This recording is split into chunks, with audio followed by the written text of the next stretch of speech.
Hii ni Mbanasi Radio na mimi ni Salome Mlai. Pita mtandaoni. Nimepitia kwenye ukurasa wa Instagram wa Agi Simba Sports Club. Habari kubwa hapa inasema breaking news. Ibrahim Jabbar, lefty footer magician Ibrahim Jabbar rasmi ni mnyama kwa mkataba wa miaka 2. Jamani kiraka, ana uwezo mkubwa wa kucheza, kiungo mkabaji, kiungo mshambuliaji, kiungo mchezeshaji na winga pia. Umri wake ni miaka 24 tu, ni raia wa Nigeria na ni mchezaji aliyetoka Stellenbosch ya Afrika Kusini. Ni mchezaji ambaye amepikwa na Steve Barker toka akiwa kinda, na kocha Barker ametumia ushawishi mkubwa sana mpaka jamaa anatua bongo.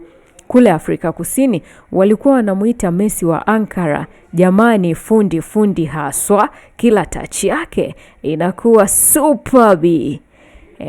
Hongereni bwana wana Simba. RJM anasema mbona usajili wa Simba umepoza sana jamani. Paulo anasema sasa huyu naye ndio kurudi kinyume makolo bwana. Paulo, mimi mwenyewe asubuhi waliniambia bwana, akaniambia ni mchezaji tunayemtangaza anayefuata. Hizo habari za viraka yalimshinda Nabi Kamara, wamchezeshe namba ambayo anaitendea haki. Muba anasema hivyo. Sawa, endelea kuifuatilia Mbanasi Radio kwa habari zaidi.